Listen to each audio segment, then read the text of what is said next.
Hello everyone, good morning. কেমন আছো তোমরা সবাই? আশা করছি খুব ভালো আছো। নতুন আরেকটি ব্লগে তোমাদের সবাইকে আরও একবার ওয়েলকাম। তো দেখো, সকাল সকাল এই যে মেয়ে আর আমি বসে পড়েছি, কারণ আগের দিন তোমাদের দাদাভাই অনেক বাজার করে এনেছে। তো আজকে সেই বাজারগুলো আর কি গোছাতে হবে। তো মেয়েকে দিচ্ছি। ছোটোবেলায় এরকম খেলনা নিয়ে খেলতে কিন্তু সব বাচ্চাদের ভালোই লাগে। তো এই যে দেখো, এক এক করে হলুদের প্যাকেট ধরে ধরে এনেছে, একদম চেন। আমি বলেছিলাম একটা 1 কিলোর প্যাকেট নিয়ে আসো, কিন্তু ও বললো না, এইভাবে নিয়ে আসি। 10-10-20 প্যাকেট এনেছে এটা। আর এদিকে এনেছে সার্ফ, 1 কিলোর যে সার্ফগুলো মেয়ে তুলছে, এটা হচ্ছে সার্ফ এক্সেল। তো 3 কিলো সার্ফ এনেছে। আর ঘরে যে কোটো বাটি যা আছে, মানে যেগুলো খালি হয়ে গেছে ডিব্বা ডুব্বি, সেই ডিব্বা ডুব্বিতে রাখতে তো হবে। তাই জন্য আমি সব কিছু এক এক করে গুছিয়ে দিচ্ছি, তার মানে গুছাতে আমার একটু সুবিধা হবে। আর এখানে আমার মেয়ের সঙ্গে আমার খেলাধুলা হচ্ছে বলতে পারো। মানে ওকে স্নান করিয়ে নিয়ে এসছি। মানে সকালবেলা আমার রান্না খাওয়া হয়ে গেছিলো, আমি সকালবেলা তোমাদের ভুল বললাম, কিন্তু না, এটা দুপুরবেলা। তো দেখো, মেয়ের সঙ্গে খেলা করছি। বলছি কি যে তাহলে আমাকে 1 কিলো চিনি দাও, 1 কিলো জিরে দাও। আর এই যে হচ্ছে কালী পুজোর সিঙা, যেটা আমার শাশুড়ি মা দিয়েছে। ওনারা খায় না, আমরা মাঝে মধ্যে খেয়ে নিই চাটা বানিয়ে। আর এই যে দেখো, কতগুলো সাবান এনেছে, চিনি এনেছে, তারপরে শুকনো লঙ্কা প্রায় 1 কিলো না 500 মতো এনেছে। ওই যে দেখো, এই যে শুকনো লঙ্কার প্যাকেট। তো বাজারে আর যেতেই হবে না, মানে ঘরের ভিতর সব মুদিখানা বাজার এই যে করে দিল। আর এই যে চা এনেছে 250 না 500, জানি না ওইটা কি বলে। আর এই যে 1 কিলোর একটা সার্ফ এনেছে 3টে। তো আমার অনেক দিন চলে যাবে। আর এই যে মুসুরির ডাল ছিল ঘরে, আর আমরা না মুগ ডাল বেশি একটা খাই না, তো মুগ ডাল আনতে বারণ করেছি। আর এই যে হলুদ এনেছে, এখানে কয় প্যাকেট আছে? 10 প্যাকেট আছে। আর ওই দিকটায় 10 প্যাকেট, মানে 20 প্যাকেট আছে। তো মেয়ে তো ভীষণই খেলা করছে এইসব জিনিস নিয়ে। বাচ্চারা খেলতেও বেশ ভালো লাগে। তো আমি বলছি, বাবা আমাকে এক এক করে দেবে আর আমি গুছিয়ে রাখবো। বলছে ঠিক আছে। তো আজকে যেহেতু সোমবার, তো সোমবারের দিন আমি আর কি মানে নিরামিষ জাতীয় কিছু রান্না করব। সকালবেলা কটা সিদ্ধ ভাত খেয়েছিলাম, একবারে দুবেলা রান্নাই করব। তো মেয়ে আমার সঙ্গে অনেক কথা বলছিল। ওর না শরীরটা বেশি একটা ভালো নেই, ঠান্ডা ঠান্ডা লেগেছে। তো আমি ভাবলাম স্নান টান করি, আমার কাছে এনে রেখে দিই। তো ওই যে খেলা করছে। চলো তোমরা দেখতে থাকো আজকের ব্লগটা। আমার সংসারের যাবতীয় জিনিস কি করে কি গোছায়, কোথায় কি রাখি, সবটা তোমাদের সঙ্গে শেয়ার করব। তো এই যে দেখতে থাকো ব্লগটা। আশা করছি তোমাদের ব্লগটা অনেক বেশি ভালো লাগবে, আর পাশে থাকো। আর মেয়ের কাছের থেকে বললাম যে আমাকে তাহলে 1 বস্তা চাল দাও। ওই যে চাল এনেছে, তারপরে 1 টিন তেল এনেছে ফরচুনের। তো এই তেলটা আর মাত্র 1.5 কিলো 2 কিলো মতো আছে। তারপরেও 1 টিন নিয়ে আসলো, কারণ এখন মানে ওই একবারে বেশি কিনতেই ভালোবাসে। তা আমি অল্প অল্প করেই খাই, বেশি একটা তেল আমাদের লাগে না মশলা জাতীয় জিনিস খেলেই, তাছাড়া এমনি খাওয়া দাওয়া হয় না। তো ওই যে মেয়ের কাছ থেকে সব কিছু কিনে নিলাম, তেল, নুন, ঝাল, সব কিছু। তো নুনটা আনতে বারণ করেছি আগে একবার, জানো তো, নুন আনতে গিয়ে 5 প্যাকেট নুন টাটার 1 কিলো, তো 3 প্যাকেটই ছিঁড়ে গেছিলো। তারপরে আমি বলছি নুন এত ভারী জিনিস দূর থেকে বয়ে আনার দরকার নেই। আর আজকে সকালবেলা আমি এই জুতোটা কিনেছি, মানে পায়ের চটি ছিঁড়ে গেছে এই আমার বাড়ির কাজকর্ম করতে গিয়ে। তো আমি আজকে এই জুতোটা কিনেছি। কেমন লাগছে অবশ্যই কমেন্ট করে বলো। জানো কত? 300 টাকাই দেবো। ঠিক আছে। Hello guys, welcome back to my channel Sangeeta's life. কেমন আছো তোমরা সবাই? আশা করছি খুব ভালো আছো। এই একটা দোকানের থেকে কিনতে এসেছে, এই না নিয়ে চলে গেছে। আমি নেবো তো। ও, আমার তো রান্নার জন্য সেই জিনিসটাই নেওয়া হয়নি। এই দেখো, এটা কি বলো তো? এটা পনির, পনিরের দাম পনিরের কত নিবা? তাহলে এটাও রাখো, এইটাও রাখো। হ্যাঁ, মেয়ের সঙ্গে অনেক তো খেলাধুলো হলো। চলো এখন এক এক করে সব কৌটার ভিতর ভরে রাখি কি কি আমার লাগবে। তো এই যে দেখো, এই হলুদগুলো আর প্যাকেট ছিঁড়ে রাখবো না, যখন এক একটা লাগবে তখন আর কি নেব। আর এই জিরেগুলো আমি এখন আপাতত ঢেলে রাখি এই মানে কৌটাটার ভিতর, পরে একসময় রোদ্রে দিয়ে ভালো করে মচমচ করে রেখে দেবো, তাহলে আমি যখন মশলা করব একদম আমার ঝামেলা হবে না। আর এদিকে আমি ডালটা এই যে এই টিফিন মানে কেটলিটার ভিতর রেখে দিচ্ছি। আর এর ভিতর ছিল পাস্তা, সে পাস্তাগুলো নষ্ট হয়ে গেছে, মেয়ের জন্য এনেছিলাম। তো মাঝে মধ্যে খায়ের পাস্তা বেশি খাওয়া ভালো না, তো তো না দিতে দিতে নষ্ট হয়ে গেছে। আর এই চিনিটাও এখন কোথায় রাখবো সেটাই দেখছি। তো এই লাল কৌটাটার ভিতর ভরে রাখবো। আর আমার মেয়ে দেখো কি করে, সবসময়ের জন্য দুষ্টামি করতে থাকবে, ওর হাত না চলুক পা চলবে, এরকম একটা ব্যাপার। তো এই যে দেখো চিনিটা এখন ঢেলে রাখবো। এই যে 1 কিলো চিনি এনেছে, এই 1 কিলো চিনি যদি পিঠে কাঠা খাই তাই জন্য বেশি করে আনতে বলেছি। আর চার জন্য তো লাগেই, তাই না? আর আমার মেয়ের বায়না এখন চিনি খাবে, তো আমি 1 চামচ ওকে চিনি দিলাম। এখন ওরতে হয়নি, আর একটু খেতে হবে। তো ওই যে খাচ্ছে, দেখো কি করে চিনি। এই যে খাটটা পরিষ্কার করলাম, আর এইখানে একটা তাক বানালাম। ওইখানে কিছু জিনিস রাখা যাবে, যেগুলো অপ্রয়োজনীয় জিনিস মাঝে মধ্যে ওখানে রাখা যাবে। আর এই জায়গাতে এগুলো রেখেছি। আর এই যে পনিরটা এই যে রেখেছি, পনির দিয়ে আজকে ফুলকপি দিয়ে তরকারি হবে, মানে নর্মালি। আর এখানে সব কিছু রেখে দিয়েছি। আর এখানে বাসনগুলো সাজিয়ে রেখেছি দেখো।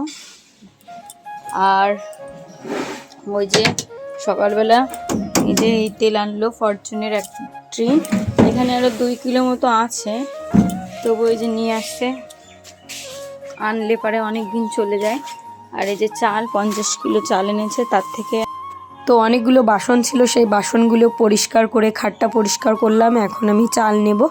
তো এই ড্রামটার ভিতর চাল আমি রেখে দিয়েছি, আর কিছু চাল রয়েছে, সেই চাল আর আমার কি আরেকটা রাখতে হবে, নাহলে ইঁদুরের যা উৎপাত হয়েছে। তো এই যে কিছু বাসন বেরিয়েছে, আর এই দেখো পোকা ধরে গেছে সবগুলোই। লঙ্কাটা এই কৌটার ভিতর রেখে দিলাম, শুকনো লঙ্কা। আর এখানে আছে পাঁপড়, এখানে আছে আমুলের কি বলি বাটার বলছি, পেড়ে কাছের ভিতর। আর এই সাবগুলো ঘর। তো আজকে রান্না করব পনিরের তরকারি। পনিরটা রান্না করব হচ্ছে ফুলকপি আর আলু দিয়ে। তো এই যে দেখো 500 পনির এনেছিলাম, একদিন খেয়েছি, আর এই যে হাফ রেখে দিয়েছিলাম, আজকে সেই হাফটা রান্না করব। সকালবেলাই বের করে রেখেছি, নাহলে এত বরফ জমে যায় আমি কাটতেই পারি না। তো আজকের পনিরটা মানে বেশ একটু ডুমো ডুমো করে বড় সাইজ করে কাটলাম। আর এখন বসবো সবজি কাটতে। এই যে দেখো একটা বড় ফুলকপি এনেছি, এই ফুলকপিটা দিয়ে পনির দিয়ে তরকারি রান্না করব। আর কি রান্না করি দেখতে থাকো।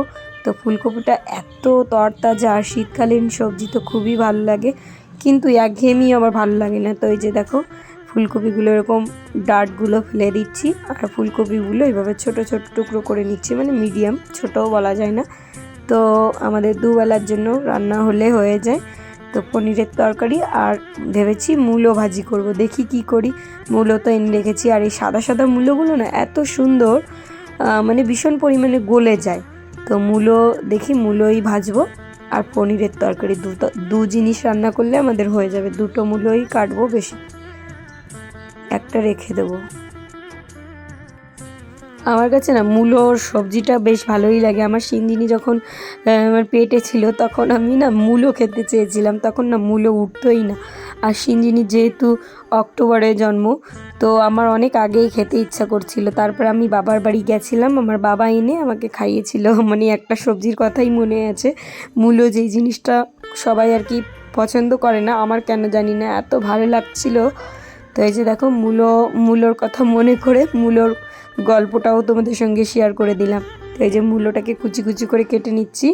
এখন এই জায়গাটা একটু পরিষ্কার করে নেব, তারপরে আমি রান্নাবান্না শুরু করব। তো চলো, এই যে দেখো এই পনিরটায় নুন আর হলুদ মাখিয়ে নিলাম, এটাকে ভালো করে ভাজি করব। আর রান্না করব হচ্ছে মূলো ভাজি।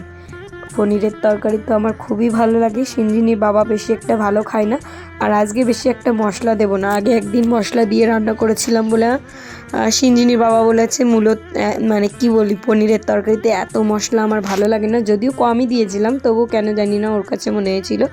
তো আজকে ভেবেছি একদম হালকা পাতলা মানে মশলা দিয়েই রান্না করব, একদম জিরে আর কাঁচা লঙ্কা আর একটুখানি আদা বেটে, তো আর কিছুই দেবো না।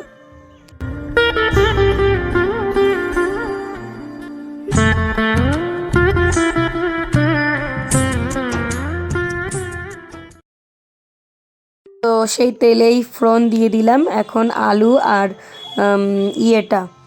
ফুলকপিটা ভালো করে জিরের গুঁড়ি দিয়ে ভেজে নিচ্ছি। তো আর একটুখানি আদা ক্রাশ করে দেবো, কিছু বাটাবাটি করব না, একদম ঝামেলা ছাড়া একটুখানি লঙ্কার গুঁড়ি দেবো, আর জিরের গুঁড়ি তো দিয়েই দিয়েছি। এইভাবে রান্না করলে ভালো লাগে, একটুখানি গরম মশলার গুঁড়ি দিয়ে দিলে। রান্নার থেকে বেশি ভাজাই খেয়ে ফেলি, কারণ আমাকে পনির বেশি একটা কেউ খেতে চায় না, আমিই খাই, ওর বাবাও খায় না, মেয়েও খেতে চায় না। তো দেখো এই যে ভাজার থেকে শুরু করলাম।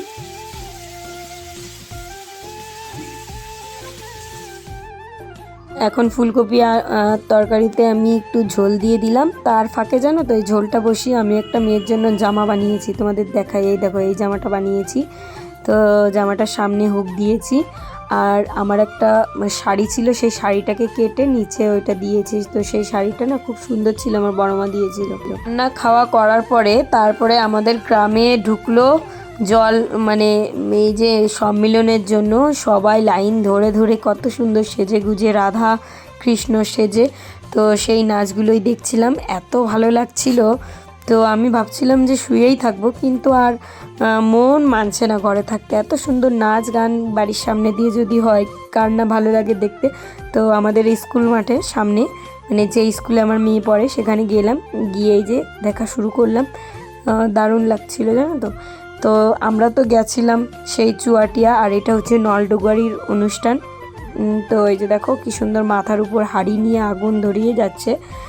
তো এই করতে করতে আমাদের বিকালটা বেশ সুন্দর করে কাটলো। আর এখানে দেখো গোপীরা রাধা কৃষ্ণের সঙ্গে নাচ করছে। তো গানই সিলেক্ট করতে পারছিল না, তাই জন্য আর সেভাবে দেখতেও পারলাম না, তো মাইকে ডিস্টার্ব করছিল।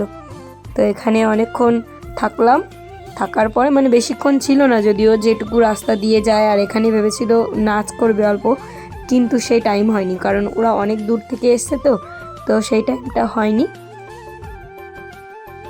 আমি আবার বলছিলাম যে তোমরা একটু নেচে দেখাও না, তো গানই চলছিল না, তো কি নাচবে। তো দেখো আমরা দাঁড়িয়ে দাঁড়িয়ে দেখছি সবাই কি সুন্দর সেজেছে, একদম রাজস্থানি লুক ক্রিয়েট করেছে।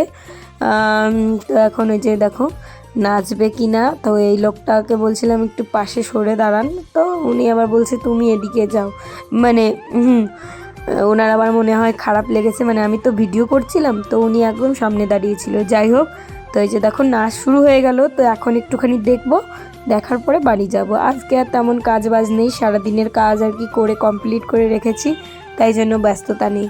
তো সকালবেলা থেকে দেখলে কি করলাম এই ছিল। আর অনেক সময় না অনেক কাজ করা হলেও তোমাদের সঙ্গে ঠিকঠাক শেয়ার করা হয় না, ভিডিও ক্যামেরা করার জন্য, মানে ক্যামেরা করব তারপরে দেখাবো, ওই করতে করতে আর হয়ই না। তো ওই যে চলো তাহলে বন্ধুরা, আজকের ব্লগটা তাহলে এ পর্যন্ত রাখছি। যদি ভালো লাগে অবশ্যই কিন্তু একটা লাইক করো, কমেন্ট করো, আর চ্যানেলটিকে সাবস্ক্রাইব করতে ভুলো না, আর পাশে থেকো। তো এই যে চলো বাড়ি যাই।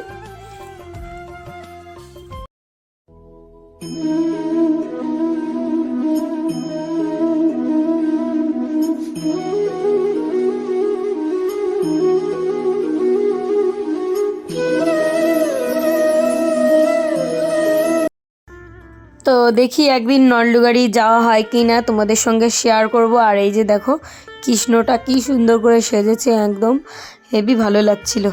তো চলো বন্ধুরা, ব্লগটা তাহলে এ পর্যন্ত রাখছি, সবাইকে টাটা।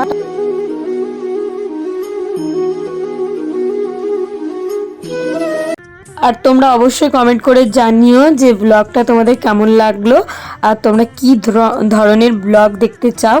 তো দেখো এই যে রাস্তায় সবাই উঠে পড়েছে, এখন বাড়িতে ওরা চলে যাবে, আর সবাই তো নেচে ফাটিয়ে দিচ্ছে।